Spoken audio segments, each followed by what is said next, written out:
Welcome to Monday Morning Coffee with Inside the Firm. Each week, our hosts will be interviewing local, regional, and national business leaders to give you an inside peek into how they lead their business to success in the ever-competitive business climate. Welcome to another edition of Monday Morning Coffee Inside the Firm with your host, Alex Gore. I'm here with Lindsay Fox, and some of you might know Lindsay or not. You might know her because she's been interviewed, maybe not specifically for Monday Morning Edition. I think you were in a conglomeration when we were at the International Building. Definitely a mashup. We're usually about you. We talk about you a lot, and sometimes we hide that we're talking about you, but you know that we're talking about you.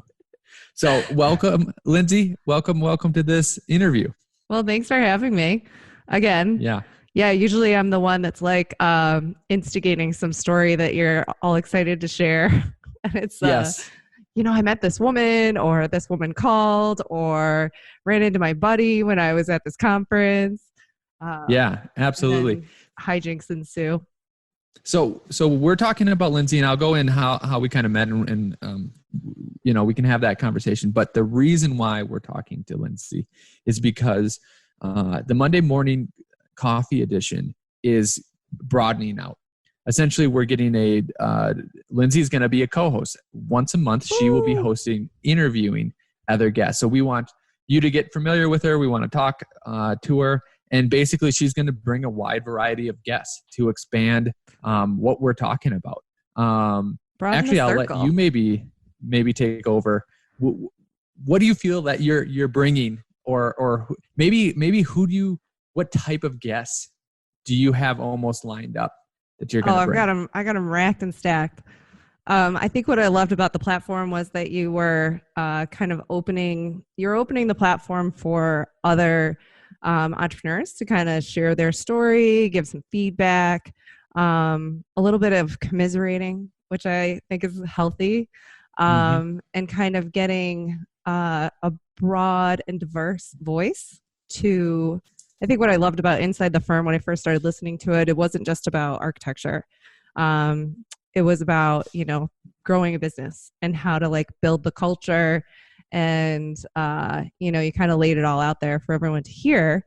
But I think the more that you get yourself out there, I've wanted to interact. I kind of wanted that moment where, we get to participate in the discussion. And what I loved about the Monday morning segment with Lance was that this was it. This is I love the thought. Just sit down and have some coffee.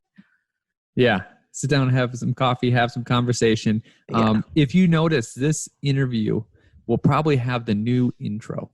So you probably already heard it, but by the time when we are recording this right now, it hasn't been created yet. So you're going to tell me where it is where in process. Rob Beats is amazing. Had a nice convo with him. So Rob is the individual that you hired for the Inside the Firm intro. And that I don't know when did you get that kind of lined up? Probably after the 20th episode or something. Yeah. I mean, I think I remember you actually tested the lines on your Inside the Firm. You're like, this is what we're going to go with. But I love the voiceover that you had for the intro. And I actually asked you because I thought you probably just had sampled it from something, just kind of pirated some cool bass. But you're like, no, I found this guy. What was the platform you found him on? I can't remember. It was a long, long time ago. Is it SoundCloud that you do the people? It was probably something like Fiverr, but I mean, I feel like we've been doing this for a while. I don't know how. I mean, we have over 100 episodes. I know that. We almost have 200. So is that almost 4 years? No. 2 years at least? Seems longer. Wow. Seems longer than that. Yeah. We had, so I called him up. I'm like, listen, the Monday Morning Coffee segment needs to have as equally a cool intro as Inside the Firm. And he's like, I got this. And I'm like, all right, well, we're trying to get this first podcast launched in, what would we say, the beginning of August? And and I'm like, you need, he's like, nope, I got it. It's already there. And then the next day I had 4 samples.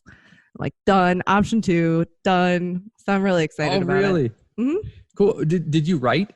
Did you do a new writing for it? I didn't. What he's. I actually just, really I like what Lance's intro. It's very succinct, and it is what it is. Yeah. We've got so he just made it cool. Yeah, we're trying. Yeah. I'd like to get. I mean, we love the feedback. Honestly, I love throwing work out to others that are in that kind of creative space. I think that's one of the great things about being an entrepreneur is that you kind of get to work with others when you're growing your business. And so, I start brainstorming who the guests are that I'll be interviewing. It's a very diverse group. So I have a marketing professional. I have some folks in the BIM world, laser world, and get their input and see how they grew their business and kind of get their story. Absolutely. That's great. So you have a business. I have a business. And that's kind of how we got started. I can't remember if you emailed me first or called me. I just remember being on the phone with you. Yeah, because I said... Because you were harassing me. It was one email. Call me or I'm going to call you. It was one email and you're like, hey. And I'm like, wow, you actually called back. And then I feel like I was listening to one of the Inside the Firms from like around number 50 or something. And you advised your listeners to reach out. If there's someone you want to talk to, if there's someone in the industry that you kind of, just like reach out. The worst thing they can say is no. I actually have the philosophy, the best thing they can do is say no, because then you're done with them and you can go on to someone else. Yes. So it was nice because it kind of fit with your kind of open receiving of, I don't know. I feel like there's some forces in the universe that kind of put people together. And it was definitely finding Revit Rocket Ship for me was kind of this kind of key that unlocked, and knowing that we had folks in the world that were using Revit, building information modeling in the residential space was like this big key for me, because I had just heard 30 no's from firms in my area that was like, nope, we don't want it. Nope, don't want Revit, don't want BIM. And I couldn't understand it. So that's when I was like, all right, I'm calling this guy. Yeah. So RevitRocketship.com is the course that we run that we teach a whole bunch of people. I'm still surprised at how many firms don't, or individuals don't know it. In school, they should know it, but again, like you were saying, it depends who's teaching too. Right. If they didn't learn Revit or had maybe like 5 years in Revit, they're just looking from the book. They're like one page ahead of you. It's not. Yeah, that was my experience. That's about it. Yeah. So even the students that know it in school, I still think that they need to learn from a professional that's actually doing it day to day. That's what I think the difference is. Right. Would you agree? Yeah. Well, and going back to how we met, right? So I was a homeowner. I love the construction industry. Grew up in it. Built a home without BIM. Discovered BIM. Studied BIM. Studied it in my local college. Called all the firms in my area and said, I have this skill. Are you hiring? And they all said no, and pretty much told me they would never hire for that skill. And I couldn't understand it because it seemed so logical. But then it was, how am I really using the software? Because even when I went to work at those firms, or I saw how firms were using it, it was still being used as kind of an augmented drafting approach. Mm-hmm. And I didn't want that. I wanted the full building experience in a digital platform. And that was kind of like an aha moment. And then I just pestered you. I just poke at you constantly. Yeah. And what's great is that you kind of, you'll poke back, and we kind of instigate each other. And it's been kind of a driving force to say, how do we change the conversation about architecture, but also the design and construction process? Yep. And then you're not joining this podcast as someone that's just talked to a couple times and is random. You've been in Colorado for good stretches multiple times. Mm-hmm. So we've been at conferences together. We've been talking. I took it probably at least 2 years. Yeah. Deep dive. When I hear 30 no's, I'm like, oh, that's got to be a yes somewhere. And then it just takes like perseverance to get there. So yep. A lot of studying, a lot of conferences, a lot of let's dissect why we're getting the 30 no's, and let's try and find the yes and put the yes on the table. Yeah. Yep. So talk about what your company is doing to change that tide, or go deeper into selling the benefits of BIM, or, how you are approaching that. So what are the challenges to adoption? Well, cost, the skill, acquiring the skill. And then even when you get into the software, there's 100 ways to do one thing. So then you have to know best practices. And then you get into standards. And when you've been working in an existing software for so long, there's standards that exist and everybody abides by them, and it's comfortable, and you know how to get the product out fast. And construction is constantly moving at a breakneck pace. And so to take a moment out of your production and say, I'm going to go learn this software and I'm going to offer this new service to our clients, are they even going to want it? Was a huge barrier. So when I feel like I'm a little bit like the reluctant CEO, because I did like the idea of working for an existing company. And I liked seeing the workflows that existed because I didn't want to reinvent the wheel. So working with F9 was kind of the moment where I saw streamlined efficiencies on how to create. And I would say that the key to BIM is build it like it's built, and create consistencies there. But so building my company, which is Tiber Built, we've already worked out the kinks. We're a BIM service company. What do you want? Whether it's a homeowner, whether it's an architecture firm, whether it's a builder, and they want their clients to have access, or a homeowner wants access to virtual tours that are tied directly to their construction documents, and they're not going to have inconsistencies between a pretty picture and their actual permitted set, then that's us. We can create that really sweet platform that gives builders a very clear understanding of what they want or what they need to build, owners what they want, and then designers like how to efficiently execute a vision out of someone's head. Like that's the thing that we struggle with, is that we're creating a 3-dimensional item. And you've kind of commented on this. So what other industries are we creating a 3-dimensional item, but the instructions for that 3-dimensional item are strictly in 2-dimensional drawings? Right. It's not. No, every manufacturing company, they're all using a 3-dimensional modeling software to create their product. So it's not that different, but it is, because it's construction and it's a crafting process. Right. And you've probably heard or been aware of this critique of architecture or drawings in general, is they're just lines on the page. You get paid for lines on a page, right? Yeah. And selling the difference is a hurdle, and everyone tries to do it in their own unique way. Mm-hmm. And I would say that F9 doesn't always lean heavily on the aspect of BIM, because sometimes we do, but sometimes we don't, because then it's like, think about a piece of paper laying on your table and it's lines on a page. First, if you could instantly show them a model, a Revit model that spins around, right? Mm-hmm. That'd be more closely for you to say and for them to get what's going on and what you're making.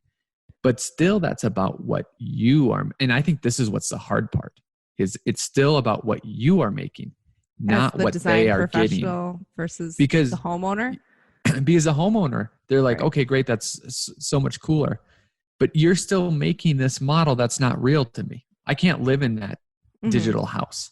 You know, and I don't even think they can articulate all this, but that's what I think the hurdles are in the education process, is that even if you're successful in it, you're still not talking maybe necessarily about what they're actually looking for. They didn't, like they know that you're going to produce drawings and maybe a model, but they're they're not buying the model. They're buying the house. They're buying the end result. They're buying, True. However, it's your job Yeah. as the design professional to engage the owner and empower the owner to have them connected to the design. We in the industry will all lose if we're creating lines on paper that never get constructed. The point of Yeah. our profession is to have it manifested in reality, which is the coolest thing about this industry, is that you alter skylines, you change the way people interact with the world and in their environment. It's a huge influence and it's awesome. However, if you're not engaging the owners, the people that are hiring you, into the process of creating the instruction manual, then I don't think that you're empowering that homeowner to feel connected to the end product either. So I can speak as a homeowner that went through the process as a novice. So I have construction experience, but few flips, DIYs, and then boom, I decide I'm going to pretty much tear down my house and rebuild it. If I had just let the lines be on paper, handed them over to the builder, and walked away, what would I have walked into 6 months later? I can tell you, I can guarantee you, because I lived it, that it would not look anything like it does now. And what we try and do with our models is engage the owner. So in years previous, it was controlled work sets, right? Like owners would tell you, oh, I want this change, this change, this time. And you go to the back room, you draw, and then you resubmit, and you're like, oh yeah, that looks good. Well, we're not doing that. Our approach is more open. It's a little bit more raw, and we do find ourselves making modifications to their design in real time with them sitting next to us. Fortunately, through COVID, that was all of our quarantine, we could do that virtually. And that is leveraging the VR experience and leveraging those real-time rendering softwares that can get people engaged in the model and make adjustments instantaneously. And I don't have to go redraw 3 different views to ensure that my construction documents are going to be consistent with the design modifications that our clients just wanted to make. We get to our end product faster, which is, here's a model, and if I was to spit out all the sheets and all the views, I can feel 99% confident that the building that is going to be constructed will fit very similarly to the model we just created with our owners. And that feels great. And everyone seems to be responding well to that. Yeah. The lines on paper before, I think it was more of a leap of faith that somehow the builder was going to manifest this into what you wanted. But I think it's different. I think that was almost a different time too, because the builder and the architect, I'm thinking about growing up. It was almost the same. I mean, I'm You're thinking about growing up? You haven't done it yet? Because my parents built the house that we lived in after I was 5, and then the cabin, and the plans, the plans were barely anything. So it was just basically trusting the builder. So it was more on, okay, here's plans. Now I'm picking a builder where, hey, I like these kind of houses. Hopefully he'll build that kind of house with this kind of plans. And that was right. That was it. Well, and so, I mean, let's go back to that. Before going, where are we going? You want to go back? No. Before going into the industry and before deciding to start this company, which was a little bit of an emotional, like, I don't want to take no for an answer, but you had to go a little deeper and do some, market research and all the things that you need to do. But I also did some case study research as to, what's the origin of the general contractor. I listened to Lance talk about like the return of the master builder architect, and what that relationship was and how it evolved and where we are now. And there's some really interesting case studies about like even, I feel like it was Falling Waters and how the architect, Frank Lloyd Wright was really invested, he'll design from the whole, like the landscape through the structure all the way down to the knobs. And what started to happen was that it got really fragmented. and we stopped having that holistic design approach. And I was laughing to myself. I had no landscape architect involved in my plans before construction started. And it was literally like in the middle of construction when the builder's like, all right, how are you getting into this house? I'm like, oh, I've got to figure that out. Yeah. And that's all in real time. And honestly, like you kind of feed off the chaos and it's kind of fun. But let's talk about, waste reduction. Let's talk about making really decisive, confident decisions in our design and making sure that our end product matches what we had in our imagination. And I love doing that with our owners. Our owners have robust imaginations, and we can manifest exactly what they say that they want. I can make design modifications and suggestions, and they're wowed by them, or they're like, no, I don't, no, thanks for showing me that, but I want to go back to the way I had it. I'm like, okay. So it's a way of creating that holistic experience, leveraging technology. So I do think that you actually have the tools now to get back to that. Whereas there was fragmentation and it was difficult to bring in all of those specialty designers to get that full picture from you for what you had in your head.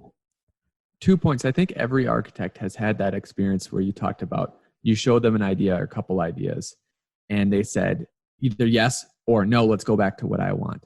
Mm-hmm. At least with BIM, and sometimes it hurts because like you almost factually know that it's a better idea, right? Yeah. But at least with BIM, you can show them so that they're actually getting the full picture. Mm-hmm. Rather than just telling them, hey, this countertop or this cabinet, you at least when they make this, you put forward your full effort.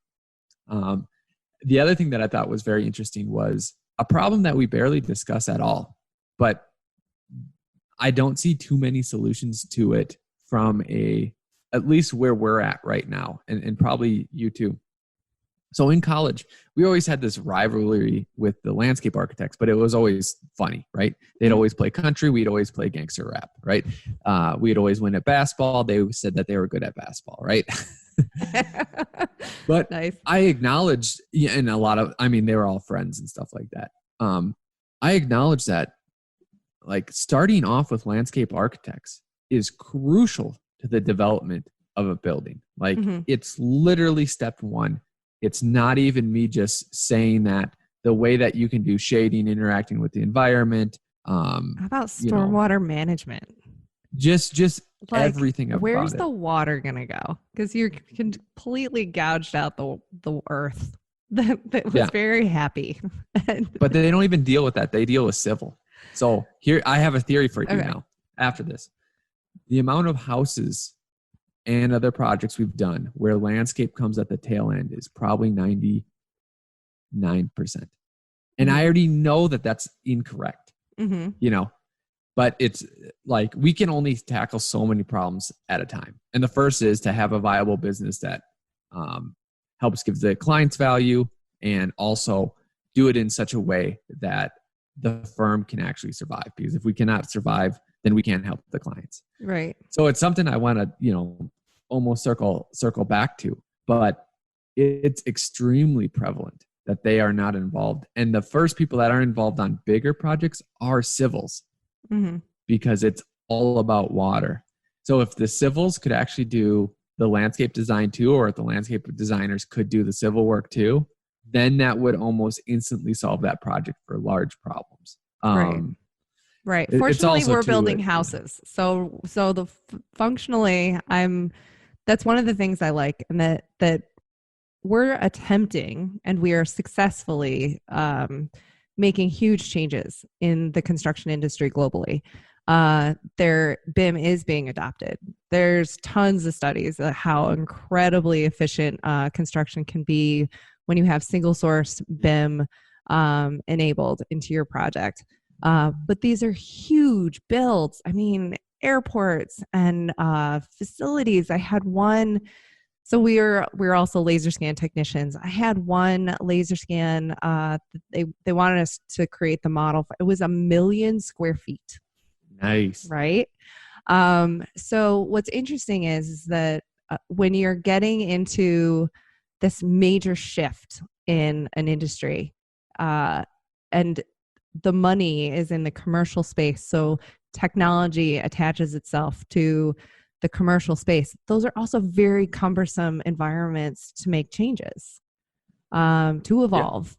What I loved about Revit Rocket Ship is what I had said from the beginning was, can you teach me all of the tools that Revit has in a tiny house, just so that I can get comfortable with the functionality and create those efficiencies in a very small platform. And I apply BIM and laser technology to the residential space because I think it's a beautiful place to perfect it, because we do have absolute control of how our projects are going because they're just smaller groups. I'm not working with large entities of stakeholders. I'm working with a husband and wife. Often, which is sometimes just like working like a giant entity that's very conflicted. But no, most of the time we have a lot of control over what experience we're creating for them, and so it's a more digestible way to test and do case studies and say, well, we can do it at this level. We've done it at the super big level. Let's merge the two. It's because we can't talk about full scale BIM adoption if we're leaving out certain sectors of construction, and residential is a big one. We all live in homes.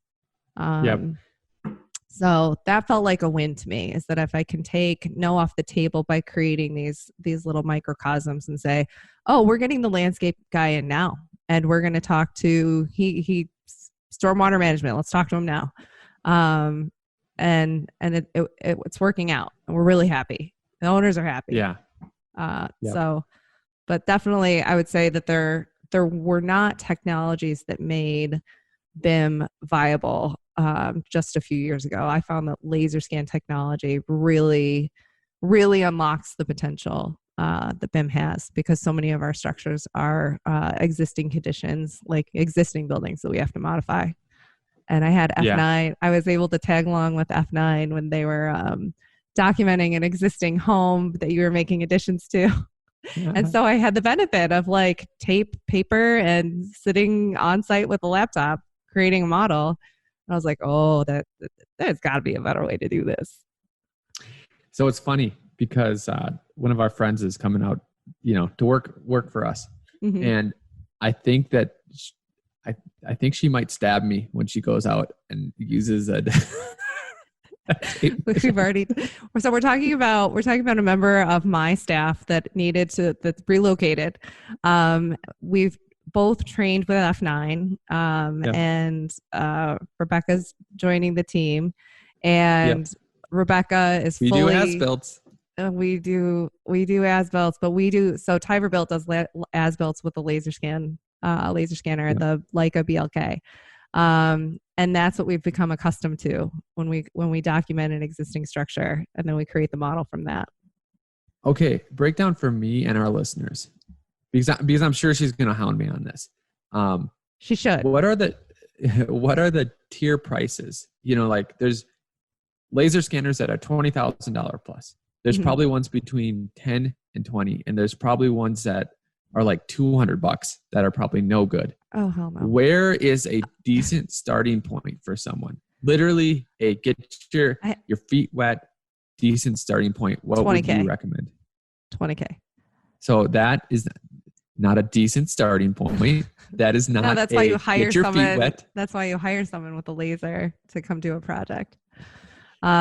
And start that way, and you start testing to see that. When I bought my laser, I was like, if I just need to show people how quickly and how accurately I'm documenting a structure so that I can demonstrate that the thousands of dollars that they will lose when they haven't documented a structure correctly, or they're relying on information from another entity that's supplying them. I mean, that's great, right? So you got handed a set of building documents from 1940, and you're hoping there were no change orders, and that everything that's on that plan from 1940 is what manifested.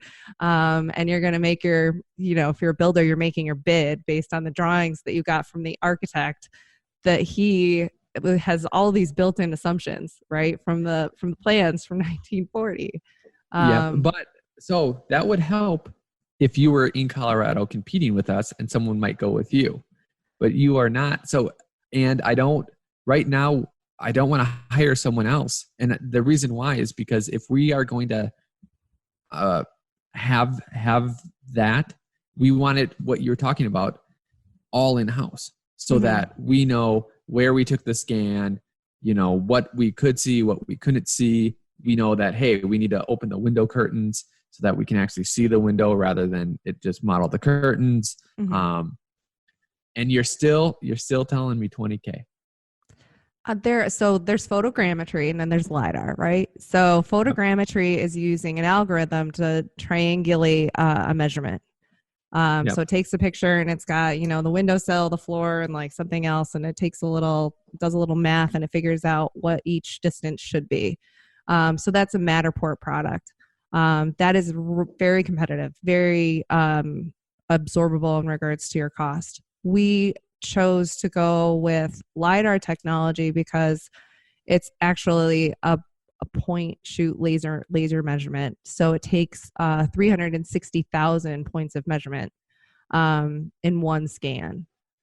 So when I went out for our as-built with the F9 crew, it was, you have a tape measure, but you also have like just a laser measure. So imagine that 360,000 times.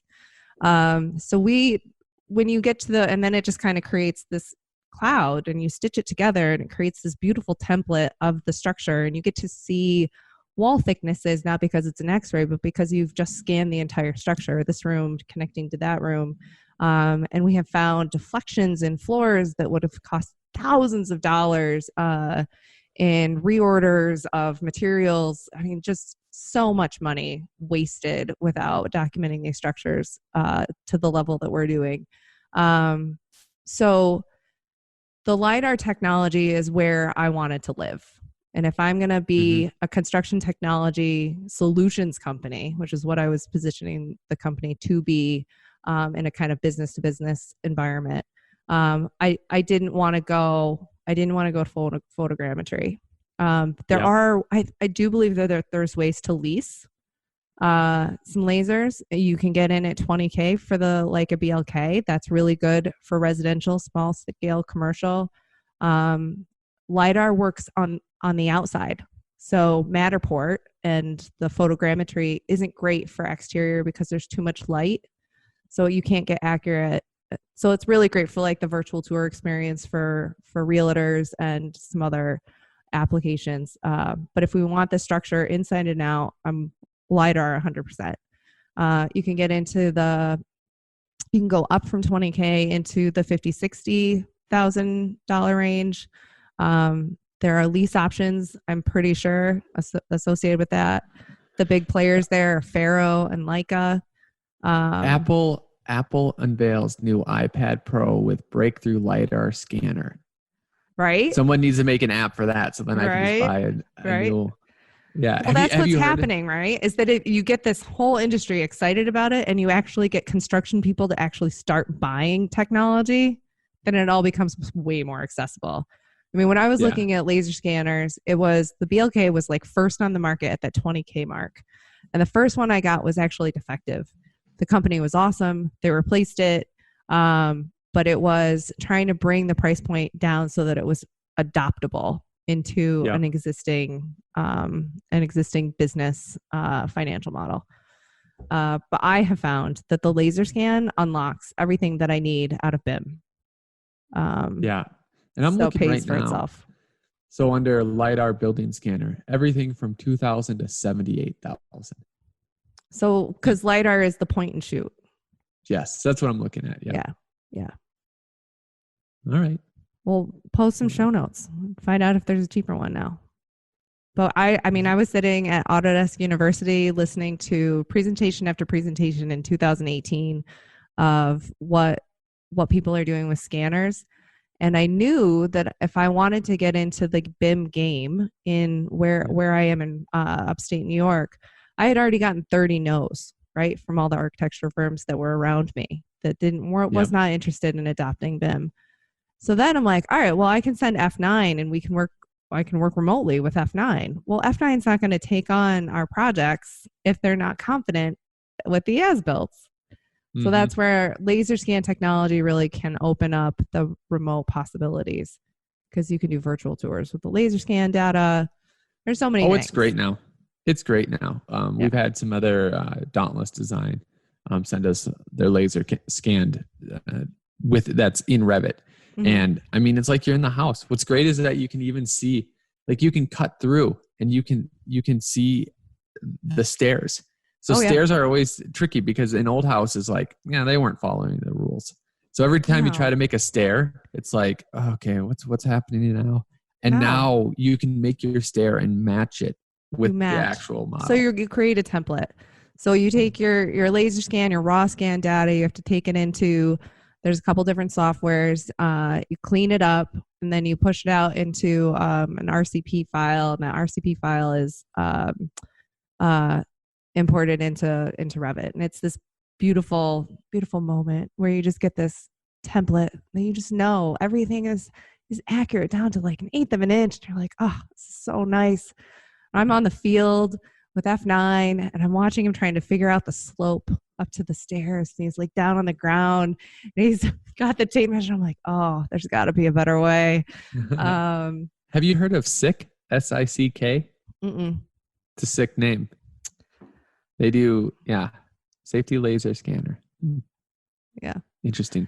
There it is. So as we get more adoption, we're gonna get a lot more options, and the pricing is gonna come down. The quality is gonna stay solid. But that's the point, is that you start hosting. I mean, what I loved about Inside the Firm was that it wasn't just business people or architectural people that would be listening to it. And that's what I'd like to see the Monday coffee be, is that something that creates a little more digestible, but also like enthusiasm for where construction is right now. So we've got 1/3 of global waste is derived from construction. A third, right? Plastic straws are a big deal, but 1/3 of our global waste is derived from our industry. So plastic straws, it's funny now that you say that, because it is a big deal and things like that. But man, if you've been on a real construction site and seen the amount of stuff that gets thrown away, it's massive. I've worked habitat projects, and reworks are constant. And what's great is that we've got really, really informative statistics around what BIM, single source BIM enabled project planning can do, and how we're really truly creating an instruction manual for the build. Not something that's like lines on paper that you're hoping that your builder is going to interpret, and that you're available, right? So you're going to be available to make all of the decisions in real time while you're standing with your builder. What is that ceiling feature supposed to look like? There's a couple of lines here that make me think that it's not like a normal ceiling. What do you really want? And I'm like, what? Wait, what? I didn't realize you needed that actually drawn. I mean, I feel like naive, but there it was. So to get to that point, we're reducing significant waste. I feel like the statistic is like 60% greater efficiencies when you've got single source and BIM enabled project planning. Well, also too, with solving headaches, and some of the bigger projects are already doing this. There's been so many calls where I get where the contractor's like, hey, there's a bust or there's something not shown or whatever. And all I have to say is, oh yeah, that's on page 42. And then they say, great, right? But it's always coming at alarm. And sometimes you're in meetings, so like maybe you can't get back for a day. And some of the technology that's coming out too is not just having the plans on an iPad, that's great, but having the model on an iPad and being able to go and see sections, because they know where the problem is. It's in the entry, like, hey, the ceiling is too low. What's going on here? And they don't know where everything, all the information is relating to the entry. But if you can go to a model and access it from there, access all the information from that model, you can solve things faster, right? And in big projects, there's hundreds of those. Well, so Hundreds. one of my big wins. So I recently became part of Women in BIM, and I was able to write a newsletter about BIM as default and how you would think with so much waste being derived from the construction industry that big, huge evolutions in the approach to design and construction would gain some real traction and excitement and be really newsworthy. And I wasn't seeing it. So I'm like, well, we kind of got to make that change. But I still have the naysayers, right? So when I'm in quarantine and we're trying to keep projects going, and I can host a project review meeting with the architect and the builder. And so one of our workflows is that we'll get handed plans that are created in CAD or, just two-dimensional PDFs. And we'll build from those plans. So it's awesome because it's a test scenario of like, all right, this is how this building comes together. We're building it in Revit the way we would be building it in the field. And I get to say to the architect, this is how this manifested? Was this what your intent was? Mm-hmm. And his answer is no. But the builder's right there. He's right there. We're like, well, what did you intend to have? How were these two systems were going to interact? It was like a structural beam and like a window door system with some transoms. And he's like, well, I wanted it to be this. I thought I had drafted it correctly. I'm like, well, we didn't leave enough space for this, that, or the other thing. What do you want it to be? And we can make those changes in the digital environment. We don't have to be in the field making those changes. So that's where I'm leveraging. Well, VR is a beautiful, fun experience, but also is a huge problem solver. And when you're building these models and you're actually letting people tour them and you've built them as they truly should be or will be built, then it's a quality control step. Because if I have a transom that's going to conflict with a roof slope because we failed to identify that there was a 18-inch steel beam that was going to consume the height of the wall, then how many transoms do I have sitting on my construction site that are thousands of dollars each that aren't going to get installed?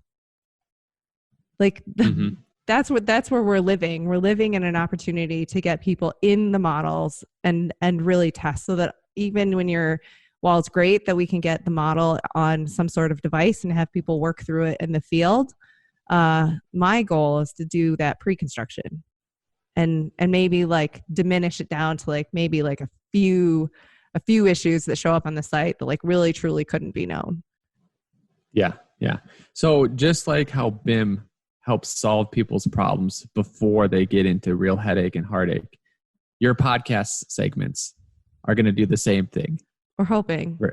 Well, actually, no. What I really hope is that we can get some enthusiasm around what we're doing in the construction industry and help people figure out how to position their companies if they are. So you and I have had this conversation about how do you get people to care about my process as an architect is different because I'm using BIM. How do you get people to care?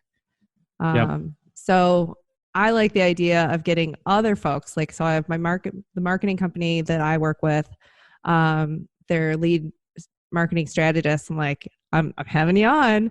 And he's like, are you sure? I'm like, yeah, there's so many businesses, that they're like, if I do good work, the work will come to me and I'll be happy and I'll have a business. I'm like, well, you got to tell people that you're doing things and you got to do it in a way that inspires people to get excited about it. So he's on. I'm getting him in. Yeah. So I'm excited about it. I hope all of our listeners tune in. So we'll leave it at that until you will start hearing Lindsay's voice.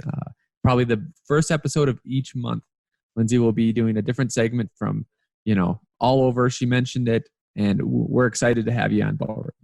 Yeah. We're excited to have you on board.